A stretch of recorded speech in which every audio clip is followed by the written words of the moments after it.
boa tarde. Nós estamos no estúdio Roberto Saturnino Braga, no centro do Rio de Janeiro, recebendo hoje dois militantes do movimento estudantil para discutir exatamente, dialogar exatamente sobre as ações, a organização do movimento estudantil nessa conjuntura atribulada há quase praticamente um ano das eleições que ocorrerão no ano de 2026.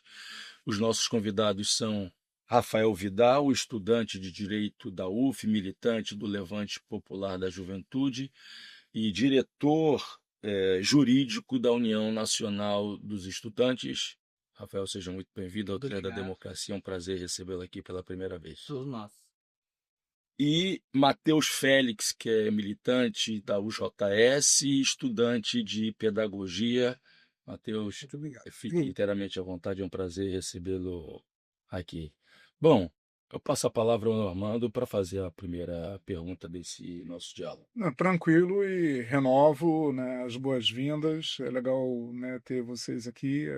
O movimento estudantil é responsável, sim, pela renovação e pelo sopro de vitalidade que a gente tem nos movimentos sociais.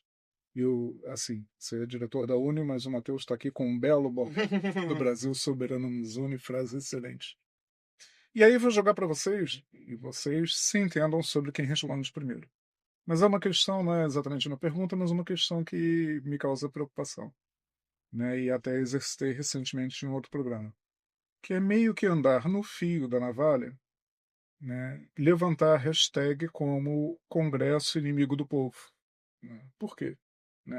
A história recente da política brasileira institucional nos mostra, né, que quando você desautoriza as instituições, e que pese serem as instituições limitadas da democracia burguesa, você também abre espaço para o aventureiro e particularmente para o fascismo, né, que vive da aparente negação de tudo o que está aí.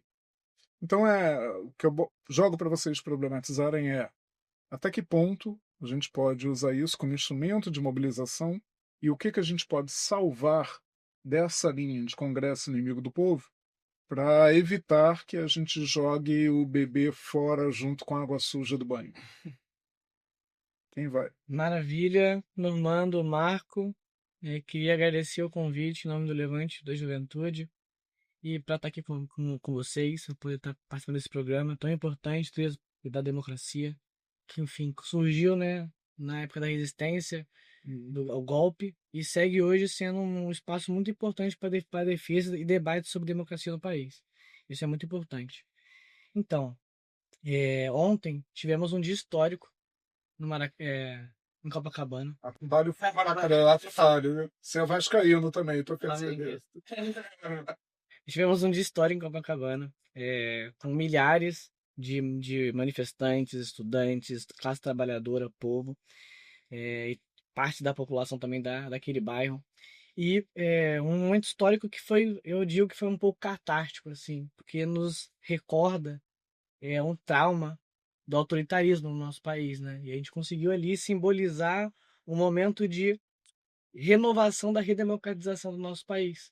Então eu vi muito sentimento, muita emoção naquele ato por estar sempre voltando atrás, relembrando, ainda mais tendo aqueles artistas maravilhosos, Caetano, Chico, Gilberto, que estavam nesse momento histórico e agora estão novamente. Então isso traz um clima interessante para a gente poder se emocionar, ficar feliz, alegre pela condenação desses golpistas pela primeira vez no estado do nosso país e também de permanecer em luta, guerrido, com coragem, para garantir que a condenação deles fique, que no Congresso não refaça, não anistie e para a justiça do nosso país seguir. Então, queria começar dando esse destaque. E agora sobre a sua pergunta, Normando, entendo que esse debate sobre a criminalização das instituições é realmente algo que é delicado.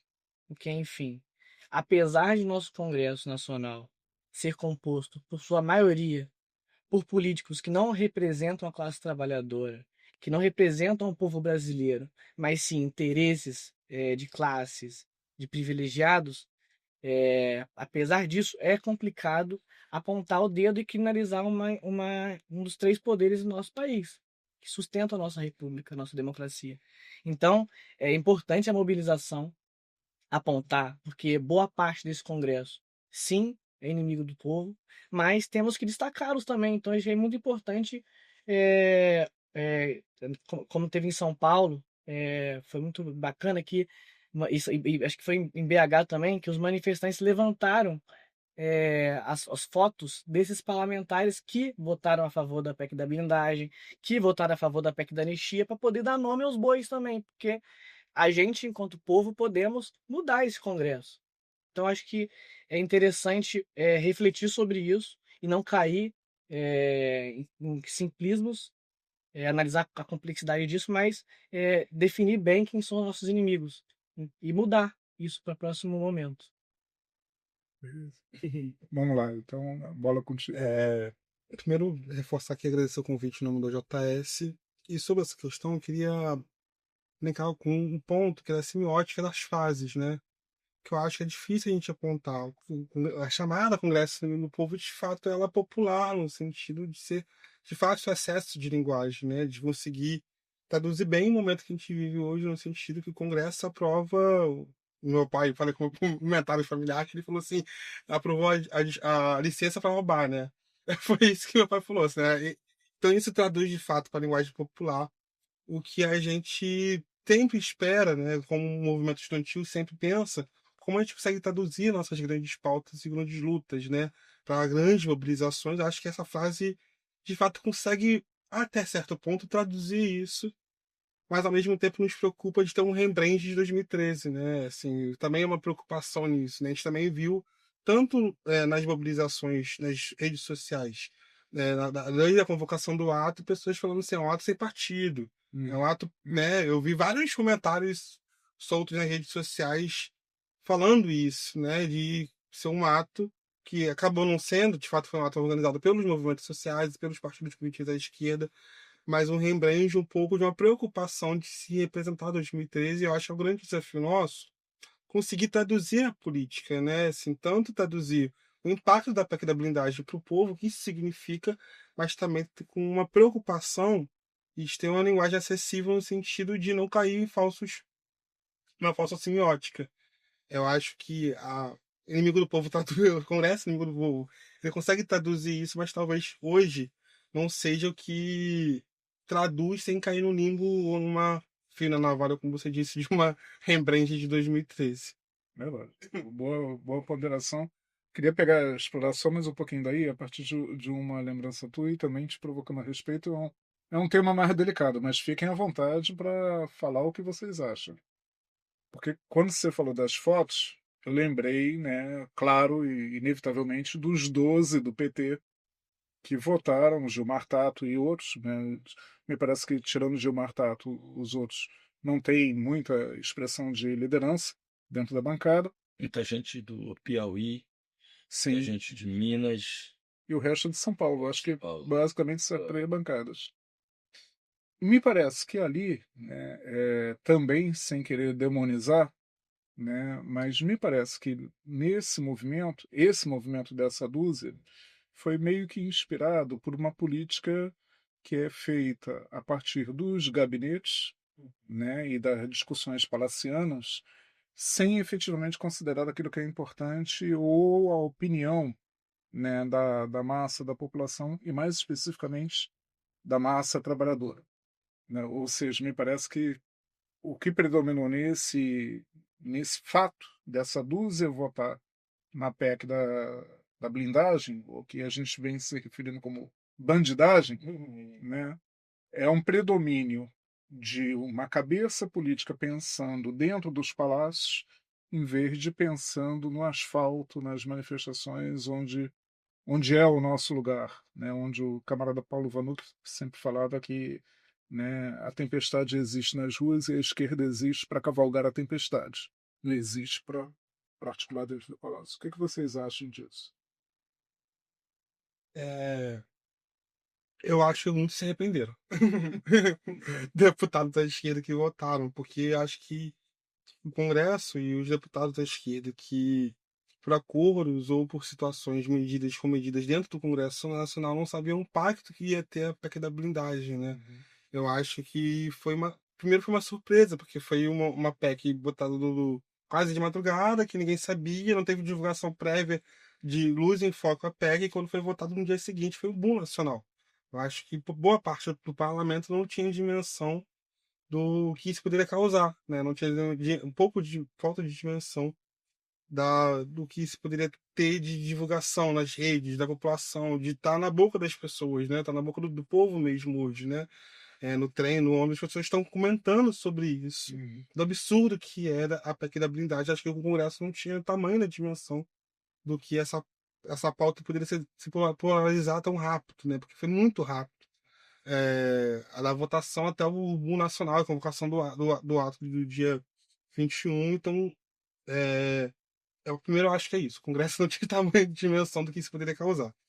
E acho que os parlamentares, tanto do PDT, alguns votaram a favor, do PSB e também do PT, eu acho que todos se olharam e fizeram tanto que agora, após a convocação dos atos, muitos fizeram notas de retratamento, né? Vídeos, muitos fizeram pedidos de desculpas quase que públicos à sua população do seu estado, a quem votou, né? Os eleitores que prestaram confiança se Só arrependeram para do voto. o presidente nacional do PSB, o prefeito do Recife, João Campos, teve que gravar um vídeo dizendo que não, João Campos, o prefeito, Sim.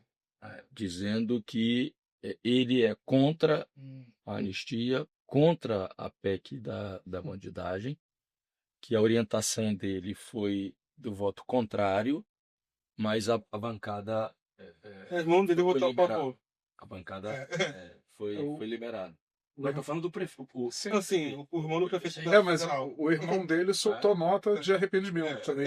Foi um dos que. É só para dizer Tom que, Wilson, na verdade, votaram o ato dele ter ido gravar ele que surfa nas redes já é um sinal de um arrependimento, entendeu? Sim. Só para desculpar a parte. Não, assim, acho que é nessa. Você nem me deu a parte.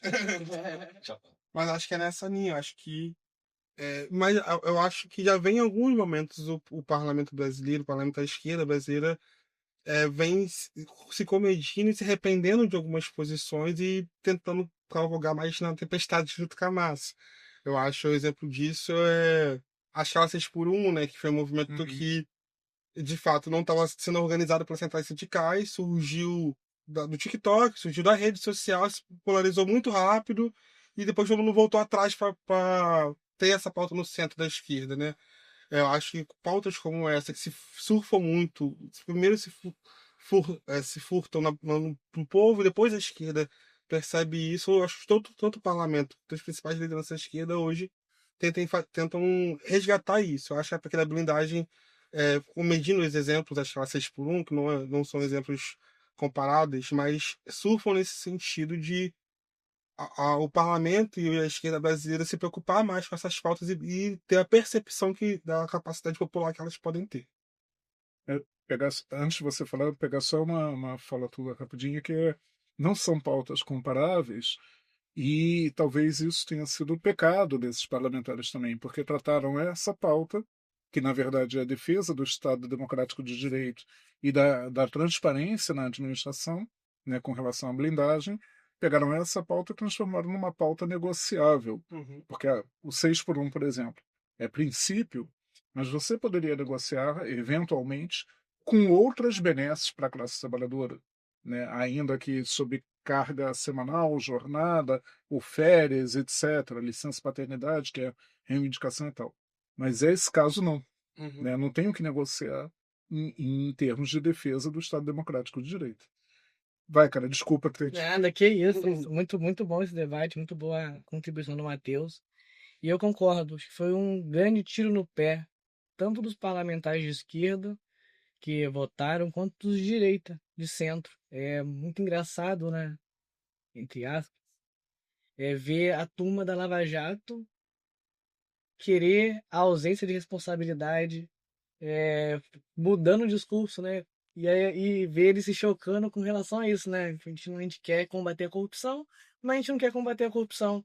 Então, o povo não é bobo, como o seu pai falou. O povo sabe que isso daqui é legalizar a corrupção, além, né, legalizar que o crime organizado, que é uma coisa que é um debate que está acontecendo no nosso país, facilitar a permeabilidade dele no Estado, né? E esses deputados não podem ser julgados por causa desses crimes. Então, foi um grande tiro no pé. E é, os parlamentares de esquerda que votaram têm que ser cobrados e tem que sustentar isso. E aí tem esses mecanismos de você poder esclarecer, se desresponsabilizar, mas o que foi, foi, o que não foi, não foi, né? Então tem que assumir essa responsabilidade com o povo que votou nele, né? Então é importante que a população cobre, porque não tem como a gente aceitar isso. O legislativo não serve para poder julgar. E essa é uma prerrogativa do judiciário, então. E o povo entende isso muito bem. É preciso dizer, esclarecer a nossa audiência que esse programa está sendo gravado no dia seguinte aos atos que aconteceram no dia 21 de setembro, hoje é dia 22 de setembro, e esse programa está indo ao ar no dia 5 de outubro, que é o aniversário da promulgação da Constituição Federal de 1988, isso é importante. Estava de cabeça baixa porque eu estava vendo essas datas, né? Bom, e com isso, lógico que vão ser feitas várias análises, a gente ainda está com a poeira Em suspensão. em suspensão, é preciso baixar a poeira para a gente analisar realmente a importância dos atos que a gente começou a discutir agora. Sim. Né? E eu queria fazer uma provocação a vocês. Quem faz provocação geralmente é Normando.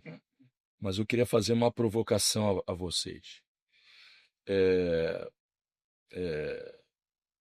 Eu acho que é evidente a importância dos atos que aconteceram em inúmeras cidades do território brasileiro.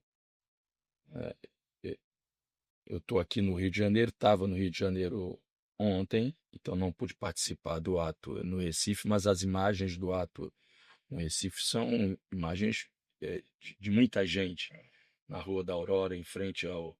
Parecia o Galo da Madrugada. Nem tanto, mas no dia que for o Galo da Madrugada é uma revolução. Mas tinha bastante gente no ato. Os atos no Recife costumam, socialista, não? Costumam ser bastante... ter bastante afluência. Né? E eu me lembro, bom, então é inegável a importância dos atos, é importante dizer da quantidade de pessoas que foram à rua. Eu trocando mensagens com 2 dos convidados fixos do Trilha da Democracia Conjuntura, que vai lá sempre aos sábados, né? O professor Daniel Arão Reis e o ex-presidente da UNE, Jean-Marc Van der Weyden, e eu dizer, vocês vão para o ato? E ambos responderam assim, eu vou, mas não quero te encontrar, porque se eu te encontrar, significa que ele está esvaziado, que ele flopou. Então foi ótimo não ter encontrado nenhum dos dois. Isso é sinal de que realmente tinha muita gente na rua. O que eu vou passar aqui é uma visão impressionista. A minha impressão. Né? A minha impressão por onde eu me desloquei no ato até das 4 horas, quando eu tive que sair para ir ao Maracanã ver Flamengo e Vasco. Nas minhas veias correm uma parte sangue flamenguista e outro sangue comunista democrático. E eu tentei fazer a... Desculpa, achei que você ia falar esporte. Por um segundo. E nesse período que eu fiquei, então, entre 1h30 da tarde, quando eu comecei a caminhar na direção do ato, até as 4 horas, quando eu saí para ir para o estádio, eu percebi algumas coisas. Primeiro, nesse mesmo dia, um pouco antes, estava ocorrendo um ato em defesa da liberdade religiosa, onde tinha o povo de terreiro, né, que estavam caminhando na direção contrária do ato. Né, e percebi que uma parte consistente daquelas que estavam nesse ato pela liberdade religiosa não retornaram para o ato contra a PEC da bandidagem, contra a anistia. A impressão que eu tive, né, vejam, uma coisa importante a se dizer. Depois da campanha eleitoral de 2022, a campanha do Lula, foi a primeira vez que eu vi tanta gente reunida junta. Não é?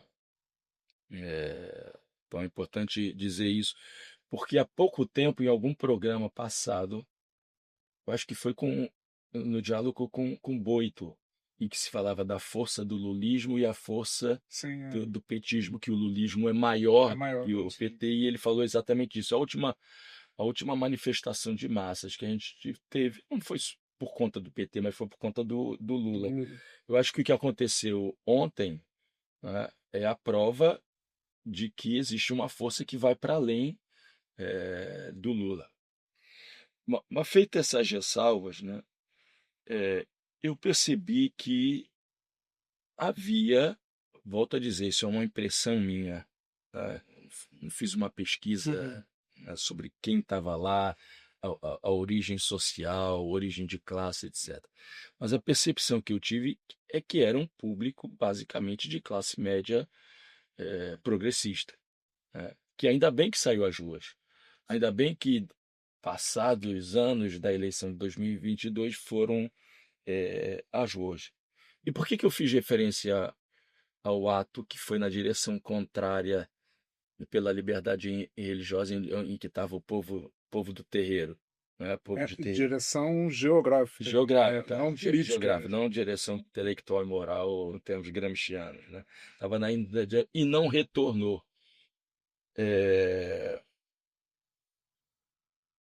E da mesma maneira, né, são dois espaços diferentes.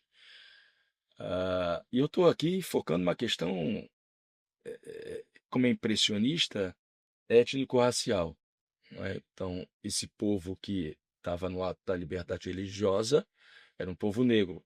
Da mesma maneira como na torcida do Flamengo, no Maracanã, quem estava presente, apesar da elitização do Maracanã, era um povo negro. A questão falei muito, o que falta? Primeiro, vocês tiveram essa impressão, gostaria muito que vocês me contestassem. Sim. Vocês tiveram essa mesma impressão, mas ainda assim, mesmo que tenha uma impressão distinta, o que falta para que esse povo negro das periferias, né, também compartilhe o mesmo espaço daquele do ato contra a PEC da bandidagem? Quem começa? Rafael? Eu posso começar. Pode começar. Primeiro, Primeiro fazer um adendo que hoje, o dia que você está sendo gravado, dia 22, é aniversário de 41 anos da UJS. A gente Parabéns. queria Parabéns. fazer esse comentário. A gente está fazendo festa de aniversário pelo Brasil inteiro agora, comendo bolo, o povo muito feliz. Mas sobre sua provocação, primeiro caracterizar o ato de Copacabana, né? E esse ato em específico, acho que tem dois elementos. Um é o jogo clássico, porque no Rio de Janeiro, quem faz política sabe que é muito difícil um dia de classe fazer qualquer coisa de mobilização política, tanto de ato, de reunião. Eu sou do PCdoB, eu lembro que algumas conferências nossas já foram marcadas em dia de classe, que a gente sempre cancela. Quando marca a classe num dia, a gente cancela, aí a marca. Porque o Rio de Janeiro para, né? Assim, sempre é uma tônica do Rio de Janeiro com um dia de clássico. E em Copacabana, especialmente por ser atos de esquerda, que geralmente são em Copacabana, tendem a ser esvaziados, né? Então, desde atos tradicionais, como a Marcha pela Liberdade Religiosa, ou a Marcha das Mulheres Negras Latino-Americanas, tendem a ser esvaziados os atos de Copacabana, mesmo com esses atos, essas datas já marcadas no nosso calendário anualmente do movimento social, tendem a ser atos mobilizados. Tem 1.000, 2.000, 3.000 pessoas quando está muito mobilizado. Então, mesmo medindo essas duas características, foi o ato que, segundo a USP, teve 41 mil pessoas em Copacabana, né? Mesmo medindo essas duas circunstâncias, eu acho que isso é um aceno importante, demonstra o quanto histórico esse ato. E aí, falando onde eu estava geograficamente, que é onde eu percebo o ato, né? Eu desci primeiro, eu fui de metrô, fui Cantagalo, e no metrô muito cheio, muito mobilizado, né? Saída do metrô, todo mundo cantando sem anistia, então já saí do metrô já na mobilização do ato e fiquei perto da praia, né? Em frente ao posto 5, já quase na areia, com os pichulecos que a gente organizou, tanto a imagem do Trump quanto do Bolsonaro vestido de presidiário. Foi a ONU que organizou, estava junto com a ONU organizando o pichuleco. E ali, primeiro percebi muitos jovens, eu acho que foi uma juventude muito grande, tanto uma juventude de classe média, claro, uma juventude embranquecida, loura, então essa classe de juventude de classe média, mas também uma juventude mais polarizada, né? Tinha esses dois tons de juventude ali. Principalmente que eu sinto que esse ato fez o jovem à esquerda ir à praia de manhã e ir pro show também, né? Então foi um misto de muita gente fez isso, né? Que tava pós-praia, foi direto pro ato, né? Eu acho que, então, senti isso dos jovens, né? Todo mundo com roupa de banho, né? Uma tônica geral. E eu acho que esses atos resgataram a classe média da esquerda do Rio de Janeiro, né? A gente não vê a classe média de esquerda do Rio de Janeiro se mobilizar há muito tempo, né? E esse ato mediu importante, jogou um peso importante nisso, de uma mobilização importante da classe média do Rio, né? Essa classe média que a gente chama de esquerda caviar, né? Popularmente. Mas acho que ficou mediu importante porque essa classe média se ausentou das ruas nos últimos anos, né? Não estava nas mobilizações do movimento social nos últimos períodos, né? Mesmo em 2022, na eleição, mesmo assim foi muito comedida. A presença da classe média na rua, né? Pedindo voto, nas grandes atividades eleitorais, né? Então essa classe média, provavelmente a última vez que foi na rua, a gente estimulando aqui no grupo da JS foi no Tsunami da Educação, 2019. Né? A última vez que todo mundo, todo estudante, classe trabalhadora e a classe média foi para as ruas, né? Depois de lá para cá, essa mesma classe média se ausentou todas as ações de rua, talvez não é na revolta da vacina, mas mesmo assim muito comedido. Foi as últimas grandes mobilizações antes da eleição de 22, que foi a revolta da vacina e o Tsunami da Educação.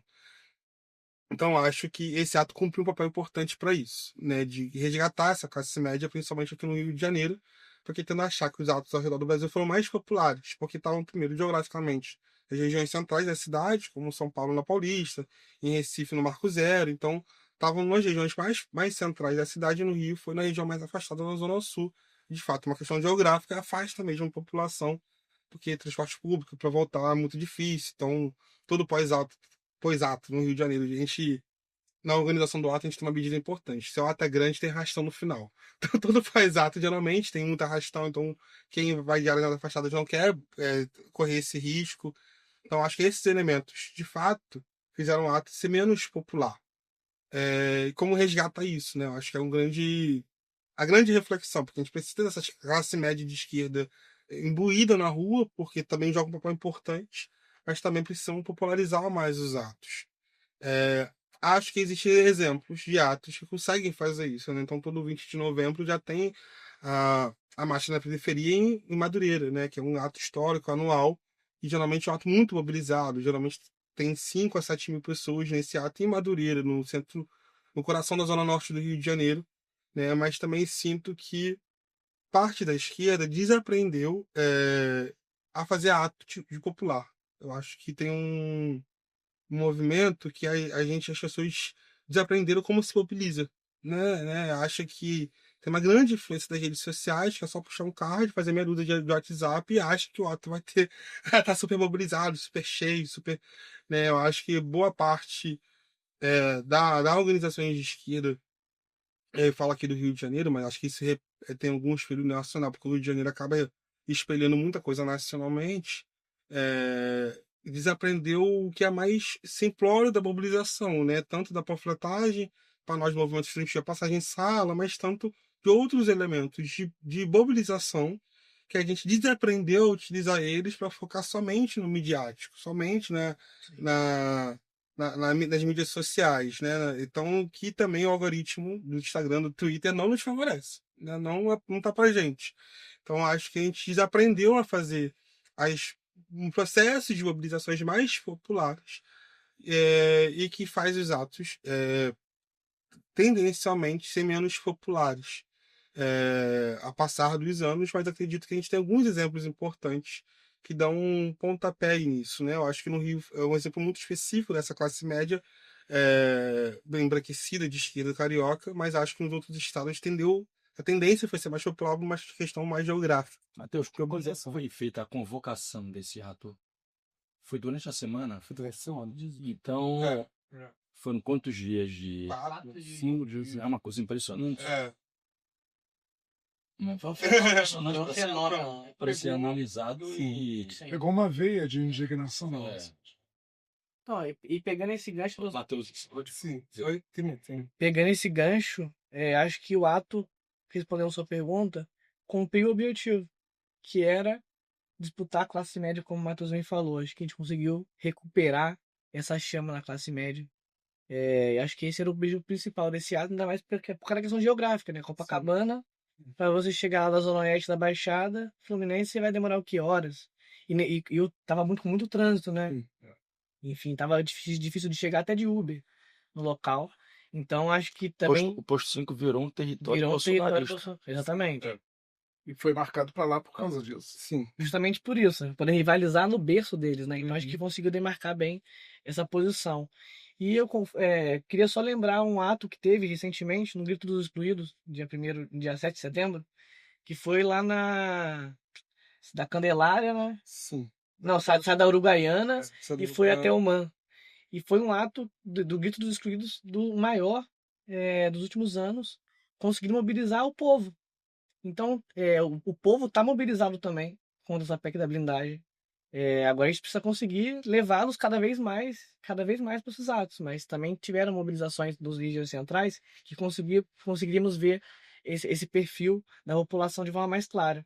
E eu tive essa mesma impressão que vocês, assim, que o Matheus apresentou. Acho que onde eu passei no ato, tinham, enfim, bastante classe média. Na juventude, realmente, estava bem popularizado e também a classe média, porque enfim, enquanto o Levante estava no acampamento nesse mesmo dia, e fomos com a nossa frente territorial de movimento estudantil, metade.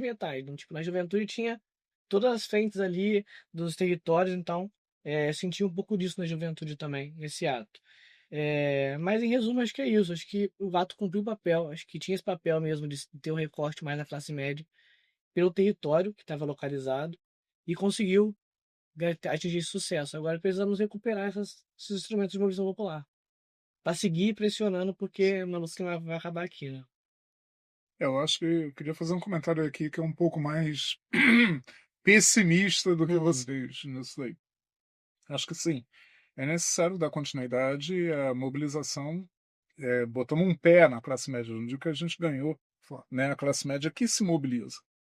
E que é fundamental para as grandes disputas que a gente tem, né? A campanha das rediretas, você estava comentando aqui da mobilização e da tua impressão pessoal, e eu estava me lembrando do 10 de abril de 84, né, no comício de 2 milhões de pessoas, majoritariamente era a classe média que estava na rua.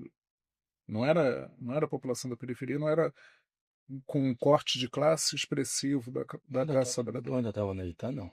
Tu já tinha Não, saído? não, eu já estava na faculdade de Direito. Depois, quando terminar, eu vou fazer um comentário sobre essa experiência. Diretos. É. Mas, enfim, não chega a ser nem a crítica famosa já do Mano Brown na campanha do Haddad em 18, né, e aliás tem um monte de coisas criticáveis naquela campanha, né, e parênteses, especificamente me incomodou muito o tom da campanha, que enquanto o fascismo estava vendendo um falso futuro na campanha do Bolsonaro, que era de aparente ruptura institucional e contra tudo que está aí, a gente vem para a rua com uma campanha de volta ao passado, Brasil feliz de novo. Quer dizer, até dentro da semiótica, né, que se invocou ainda há pouco, me pareceu um erro grosseiro. Mas cabe aquele puxão de orelha do Mano Brown com relação à esquerda, abandonar a periferia, né, e cabe uma frase, né, mais do que secular, século e meio quase, que é famosa do jornalista Aristides Lobo, quando ele vê a proclamação da República, que o povo assistiu bestializado. E por quê? Né? Aí eu acho que a gente tem que fazer dar a cara a tapa, sobretudo a esquerda institucional, de uma forma que a gente não está acostumado a fazer. A redemocratização não chegou na periferia das grandes cidades.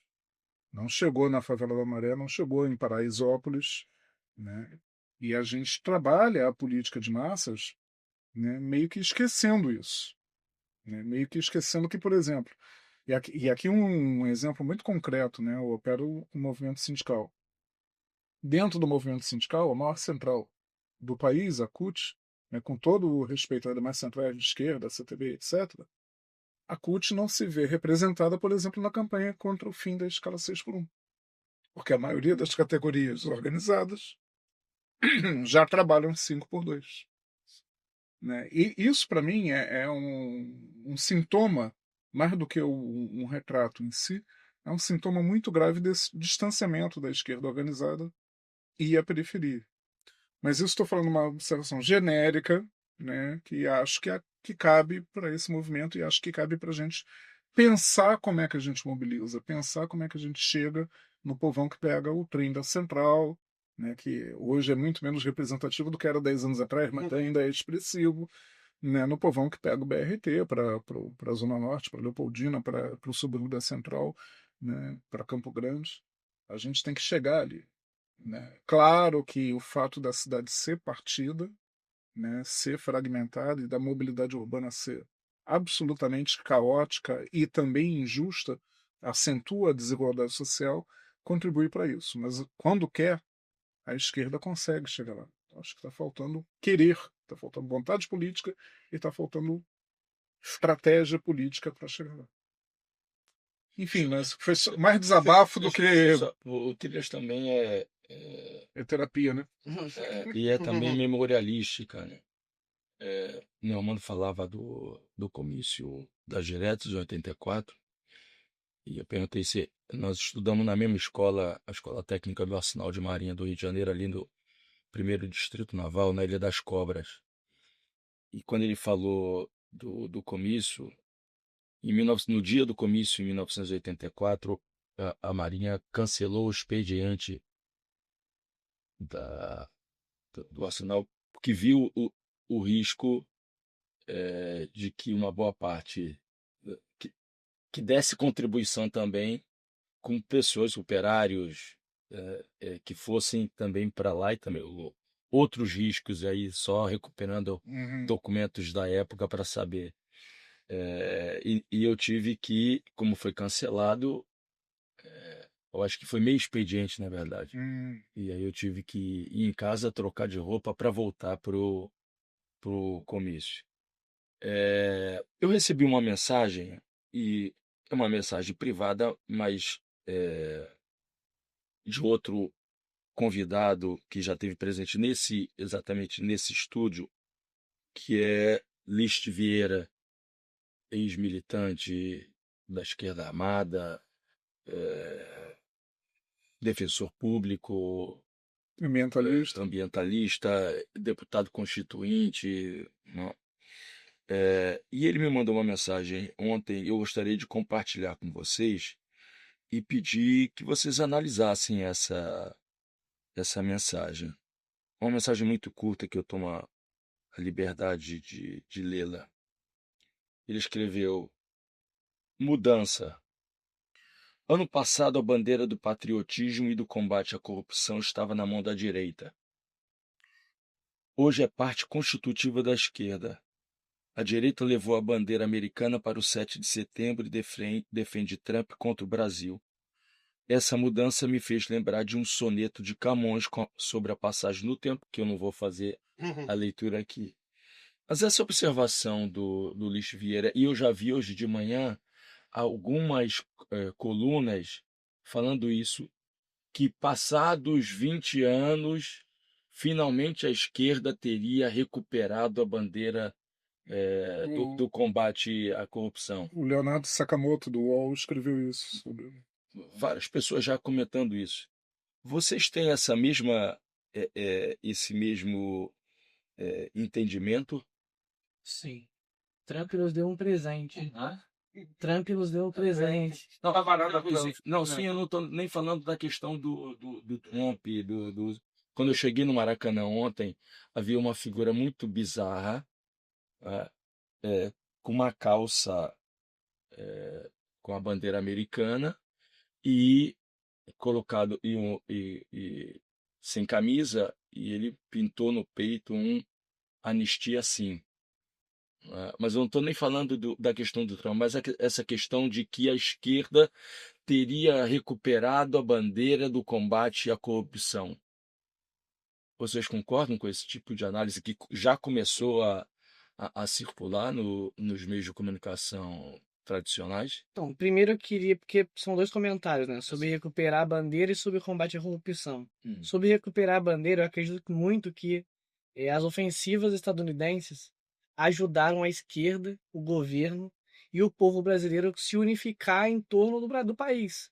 Então, eu acho que o Trump e essa ofensiva estadunidense, o imperialismo, de forma tão clara, facilitou a esquerda conseguir recuperar de vez. Acho que Da unidade. essa unidade, né? Acho que ontem foi foi simbólico, onde a gente Em nome da soberania nacional. Acho Sim. que isso que facilitou esse processo de recuperar nossa bandeira.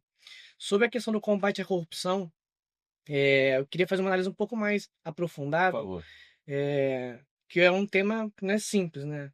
Na história do nosso país, ele sempre foi a tônica e sempre invocado em momentos específicos da nossa conjuntura e que normalmente vem contra nós. São toges criados, que a gente viu isso mais recentemente na Lava Jato, para poder desconstruir um governo que vinha se reelegendo com políticas públicas avançadas para o nosso país, com crescimento, com Desde desenvolvimento. pelo menos os tempos da UDN contra a Vargas. Exatamente, toda a Varda, A deposição de 45 já vai ver sim. Não, sempre invocado, é a tônica, né? Do imperialismo contra nós. E isso é financiado pela FBI, CIA, com o discurso de combate ao tráfico, ao crime organizado, enfim. Então, essa pauta sempre foi utilizada contra nós, de uma forma virulenta, para destruir as nossas reputações e etc. Acho que nesse ato, só que em contrapartida, né, a esquerda, desde que assumiu o poder com Lula, na redemocratização, vem fomentando no Estado mecanismos de combate à corrupção, fortalecendo o CGU, TCU, Polícia Federal, Ministério Público, às vezes até demais, que no caso, com com essas leis que foram aprovadas pela Dilma na época das mobilizações de 2013, né? Da ficha limpa, da delação premiada e tal, fomentou até demais essa estrutura de combate à corrupção. Então, o PT, a esquerda, é sempre mais afetada, mas a contrapartida é sempre quem mais financiou no Estado esses instrumentos. E hoje, a gente, enquanto esquerda, vê a direita querer desconstruir tudo isso em nome sei lá, deles. E a gente aponta, não, a gente quer o combate à corrupção. Acho que é um momento importante a gente poder falar, não, a gente quer o combate à corrupção.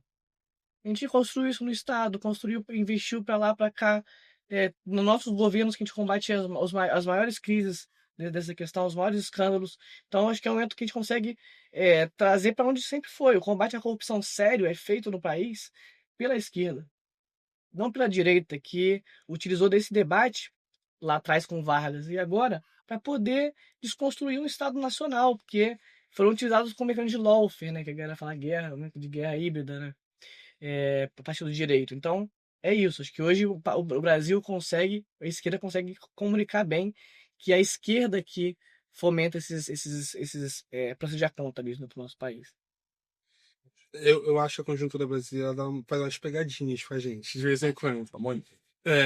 Porque esses dois elementos, tanto da corrupção, tanto do resgate da bandeira nacional, quando se a gente estivesse nesse mesmo podcast 6 meses atrás, a gente já teria falado que é dada que o Lula ia perder, que é eleger Bolsonaro, outra figura do fascismo brasileiro, né, do neofascismo brasileiro. A gente já estava 6 meses atrás. Quando foi a carta? Quando foi a carta do Trump? 9 de julho. 9 de julho. 9 de julho. Eu acho que tem um marco. Tem um marco simbólico.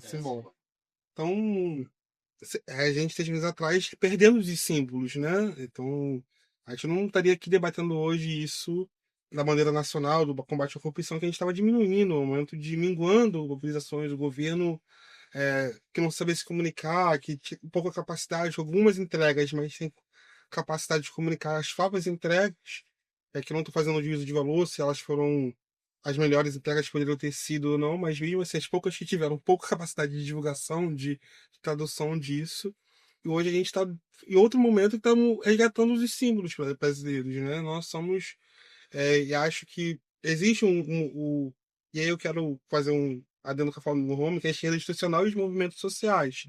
É que eu acho que os movimentos sociais têm as características dos símbolos, que os movimentos sociais já estavam debatendo internamente a necessidade de resgatar os símbolos, e tanto a expressão do último Congresso da UNE, com a presença do Lula, foi um pouco disso, quase o plenário inteiro verde e amarelo.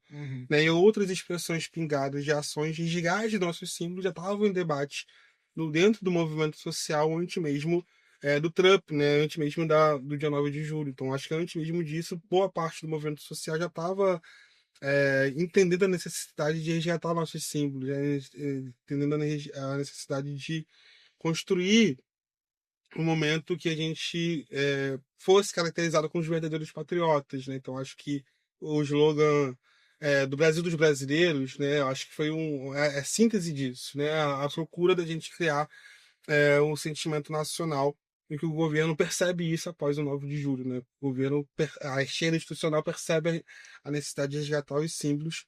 E sobre a corrupção, eu acho que a esquerda sempre teve muita dificuldade em enfrentar a corrupção no âmbito da população, né? Porque ao mesmo tempo que a gente também não quer fazer aqui o discurso messiânico de ruptura total da política, de que todo mundo é bandido e tem que caçar todo mundo, né? Caçar de marajás com cola, ao mesmo tempo que a gente não faz esse debate nessa direita mais tradicional, né? Que o Bolsonaro utiliza disso, a gente também tem pouca capacidade de apresentar nossos feitos, como o Vidal falou, do que a gente já investiu, do que a gente já propôs de combate à corrupção. Acho que a gente fica no meio, tenta, às vezes, estar meio um limbo disso. Então, talvez, eu acho prematuro dizer que a gente resgatou esse símbolo. Eu acho que estamos caminhando para resgatar ele. Eu acho que os atos do dia 21 de setembro foram importantes para isso, que foram dirigidos por nós, mobilizados por nós, que resgata isso, né, da PEC da blindagem, da PEC da bandidagem, né, que é não ter licença para roubar. Então, eu acho que resgata um pouco disso, mas ainda acho prematuro, na conjuntura, dizer que a gente já resgatou esse símbolo. Eu acho que o símbolo do patriotismo a gente está. Poderia, acho que o símbolo a gente conseguiu resgatar, né? Matheus, tu ia falar alguma coisa, não, Mário? Não, um comentário breve sobre corrupção, só um resgate histórico. Deixa eu só fazer uma pergunta. Para Sim. quem não tem informação nenhuma sobre o que aconteceu no Congresso da UNE, como foi recebido o Lula durante o... Super bem, Super bem. super bem. Super bem. Houve algum setor alguma delegação do movimento estudantil Não. que tenha... Ninguém foi espancado, não. Não teve isso. Não teve isso. Ele foi aclamado. O espaço superlotou, inclusive. O espaço. Nem por essa inteira eu não consegui entrar pra ver o Lula. Legal. Legal. Calor de Goiás. Não, mas rapidamente, só para completar, a gente estava fazendo um resgate muito rápido, mas a coisa do discurso da direita com a corrupção, né? Tem uma diferença, me parece, e nisso se articula com a coisa do resgate dos símbolos das bandeiras. Por quê? A deposição do Vargas em 45, em que pese, né, ditadura institucional, etc., era uma ditadura nacionalista, indubitavelmente, ela é feita com a bandeira da corrupção e articulada com Washington, com o governo Truman. A resistência a JK e depois, né, no fim do governo também, as ameaças a Juscelino e a campanha do Jânio, ela também é feita com uma articulação internacional, né, antidesenvolvimentista. Né? Por isso que o símbolo de campanha do Jânio Quadros era a vassoura para varrer a sujeira do JK para fora de Brasília. E o mesmo discurso da corrupção ele vem aí assumidamente articulado com Washington nos governos Kennedy e Lyndon Johnson para o golpe de 64 contra João Goulart. Mas em nenhum desses momentos esses militantes da UDN e da direita golpista, tradicional ou arrivista, foram para a rua com bandeira dos Estados Unidos. Né? Eram caracterizados vencidos aí. Não tinham rompido com os nacionais. Eram indubitavelmente políticos entreguistas, estavam articulados com Washington, mas não saíam mais claras dizendo isso. Não iam para a TV com uma carta de sequestrador, como Eduardo Bananinha, dizendo exigências para devolver o sequestrado. Né? Não existia isso. Isso é novo na política brasileira com relação à ameaça ao um símbolo nacional. Né? Então, acho que isso contribui muito. O discurso do combate à corrupção sempre teve presente. Eu falei aqui desde. Não vai mais aí antes os ainda. tenentes, eu acho que os tenentes já Já recuperaram recuperaram. Sim. o Sim. discurso do. Já tinha, né? com relação à República Velha. Uhum. Agora é a primeira vez que, de fato, apesar de ser entreguista, essa direita, é a primeira vez que se recorre aos símbolos dos Estados Unidos. Primeiro, Acho que foi, não tenho convicção de que foi um brutal erro de cálculo político. E eu queria. E que o 9 de julho A carta foi 9 de julho. vai entrar para a história como um marco dessa virada de conjuntura. Né? Conseguiram ressignificar a data da Revolução Constitucionalista, né, que os paulistas gostam tanto. É feriado estadual. Mas, enfim, tem um dado também sobre a corrupção que eu acho que, via de regra, a gente se atenta pouco, é que o peso da corrupção, o peso de uma denúncia de corrupção, ele é muito maior para a esquerda do que para a direita. Porque é uma contradição. Sim. Né? A corrupção de um político de direita, bicho, por mais que seja legal, é a radicalização do discurso político e da ideologia deles, que é do individualismo, do se dar bem, né? Eu quero me aproveitar. Então é coerente. O que eu quero dizer com isso é que a denúncia de corrupção de um político de direita não assusta tanto o eleitorado dele quanto assusta ao eleitorado de esquerda, que vai cobrar a contradição entre a defesa da igualdade e o fato da corrupção em si. Isso é uma coisa que a gente tem que pesar também quando... Instrumentalizando, inclusive, São Francisco de Assis, com a edanda que se recebe do Roberto Cardoso Alves, né? Era Roberto Cardoso Alves, deputado. Eu tenho uma pequena reflexão sobre isso que não sei se entra em choque com sua avaliação. Porque eu entendo que o marco que a Lava Jato trouxe para o nosso país e para o sistema político, de que você, mesmo não tendo culpa, você vai ser julgado, vai ser preso, vai ser colocado nessa situação de ser exposto na mídia, enfim. Às vezes com fabricações de delação para poder construir a prova, para poder te incriminar, etc. Esse medo, né, do judiciário que a Lava Jato colocou na política, eu acho que ele repercute sim na direita. Porque tipo, tudo bem, eu entendi sua reflexão de que no eleitorado dele tem menos efeito que o nosso eleitorado. Mas ele tá com medo de ser preso. Tanto que veio a PEC. Tanto que veio a PEC. Eu acho que a PEC ela consegue transcrever um sentimento mais profundo, que eu acho que não é de esquerda e direita. Assim. Acho que a Lava Jato ela bagunçou nossas instituições e descredibilizou principalmente o poder judiciário, por causa da figura do Moro, que era um juiz que não era juiz, né? No rigor da lei. Mas só que isso, acho que essa é uma reação a esse juiz enorme, sabe? Então acho que tem essa dinâmica dos poderes que precisa ser reajustada. Eu acho que a esquerda também precisa olhar para isso.